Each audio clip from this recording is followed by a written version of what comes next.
Halo sobat, balik lagi nih di Arah Channel. Nah, pada kesempatan kali ini kita akan berbagi tentang berhentilah berharap pada manusia terhadap 7 hal ini. Berharap adalah memiliki keinginan dan bayangan agar sesuatu hal bisa terjadi. Berharap bisa dengan hal apa saja, misalnya berharap dengan hasil kerja yang kita lakukan, bahkan berharap kepada orang lain. Berharap pada manusia artinya memiliki harapan atau expectation terhadap manusia lainnya. Mungkin harapan tersebut bisa berupa tindakan atau suatu pemberian yang dapat mereka berikan kepada kita. Berharap pada manusia sering diartikan sebagai sebuah ketergantungan yang jarang diperbolehkan.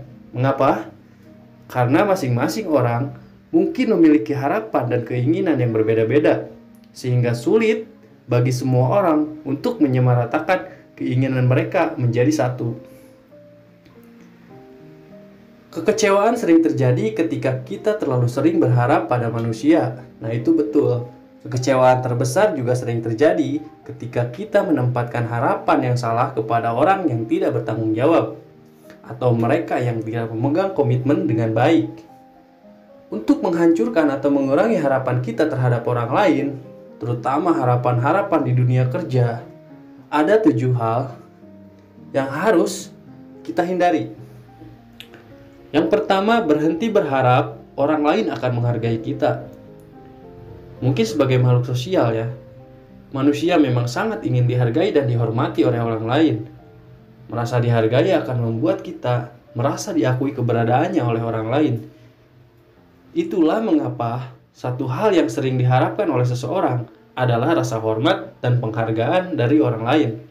Nah, mulai dari sekarang, kita harus coba nih membangun keyakinan bahwa perasaan dihargai bukan dan tidak harus datang dari pihak-pihak eksternal. Akan tetapi, rasa dihargai harus datang dari diri kita sendiri. Dan dari sekarang, coba putuskan untuk tidak pernah lagi memohon kepada siapapun atas rasa cinta, rasa hormat, dan perhatian yang seharusnya kita tunjukkan kepada diri kita sendiri. Setiap kali kita ingin berharap dengan seseorang, coba untuk meminimalkan rasa itu dan katakan bahwa saya tetap menjadi orang yang terhormat tanpa harus meminta untuk dihormati orang lain. Ketika kita bisa menahan diri untuk tidak berharap dengan orang lain lagi, maka kita akan terhindar dari rasa kecewa yang berat. Mengapa? Karena satu-satunya orang yang kita harapkan adalah diri kita sendiri. Kedua, berhentilah berharap orang lain akan membutuhkan dan menyukai kita. Dunia memang tidak akan selalu menawarkan hal-hal yang indah kepada kita. Sebaik apapun kita terhadap orang lain, pasti ada saja orang-orang yang tidak menyukai kita tanpa alasan yang jelas. Yaps, mereka tidak bisa memberikan alasan yang pasti. Mengapa mereka tidak menyukai kita? Ini adalah hal yang sangat wajar terjadi. Jadi kita tidak perlu terkejut jika ada beberapa orang yang tidak menyukai kita.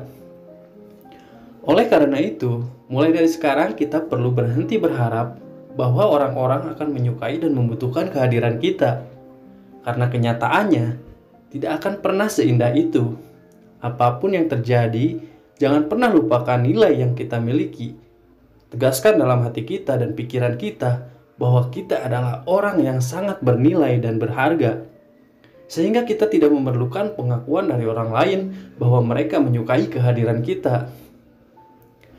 Dan hal lain yang perlu kita lakukan adalah menghabiskan waktu kita dengan orang-orang tersayang yang mencintai kita apa adanya. Mereka adalah keluarga, kekasih, sahabat, kerabat dekat. Jagalah mereka, maka hidup kita akan selalu terasa berarti tanpa berharap lebih kepada orang lain. Ketiga, berhenti berharap orang lain akan setuju dengan pendapat kita. Berharap itu boleh, tapi lagi-lagi berharap yang terlalu berlebihan kepada orang lain hanya akan membawa kita pada kekecewaan. Itulah mengapa di sini kita rekan-rekan pembaca untuk berhenti berharap pada manusia, terutama berharap bahwa orang lain akan setuju dengan pendapat yang kita ajukan. Sudah banyak orang-orang yang merasa sakit hati pada rekan-rekan kerjanya hanya karena pendapatnya ditolak di dalam rapat. Dirinya merasa bahwa harga dirinya telah diinjak-injak oleh rekan kerjanya. Hanya karena mereka tidak setuju dengan pendapat yang dikemukakan.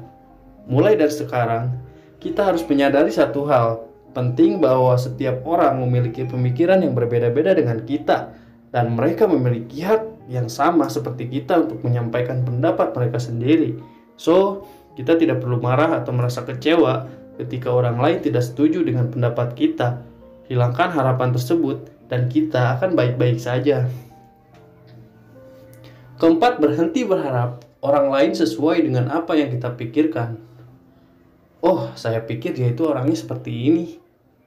Ternyata dia seperti itu, bla bla bla. Ya, sering terjadi. Memaksakan karakteristik seseorang itu sama seperti apa yang kita pikirkan terhadap mereka.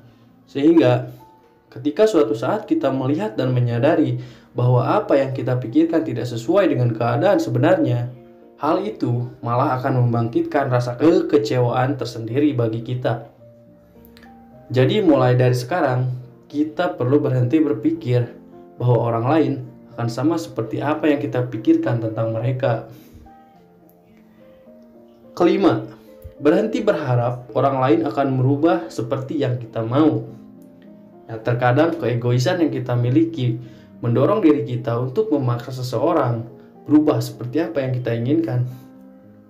Ketika kita ingin memiliki tim yang kuat, maka kita memaksa semua anggota tim untuk berpikir kritis seperti apa yang kita lakukan. Nyatanya, tidak bisa memaksa semua orang untuk bersikap kritis seperti kita. Mulai dari sekarang, kita perlu berhenti berharap dan berhenti memaksa orang lain untuk berubah seperti apa yang kita inginkan. Percayalah, itu hanya akan membuang-buang waktu. Keenam, berhenti berharap orang lain mengerti dan memahami apa yang kita pikirkan. Lagi-lagi, berharap hanya akan membawa kita pada kekecewaan. Kita tidak bisa berharap bahwa seseorang akan mengerti dan memahami apa yang kita pikirkan atau hal-hal yang tidak kita sampaikan kepada mereka. Itulah mengapa keterampilan komunikasi yang sangat diperlukan dalam hal ini, terutama di dunia kerja. Keterampilan komunikasi baik juga akan membantu meminimalisir harapan kita kepada orang lain bahwa mereka sudah mengerti dan mau menjadi apa yang kita inginkan.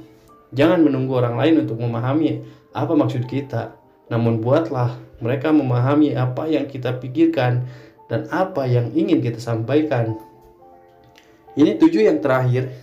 Berhenti berharap orang lain menjadi oke dari semua harapan yang kita miliki terhadap orang lain. Dan jika harapan-harapan tersebut kita paksakan kepada mereka, jangan lagi berharap bahwa mereka akan bersikap biasa-biasa saja atau tetap bersikap oke dengan kita. Kita harus memahami bahwa tidak semua orang suka dipaksa atau didikte orang lain.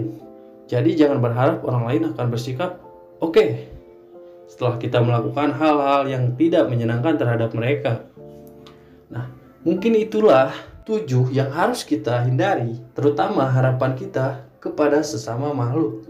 Di situ hanya akan memunculkan rasa kekecewaan yang mendalam pada diri kita, dan percaya itu hanya pada satu, yaitu Tuhan semesta alam.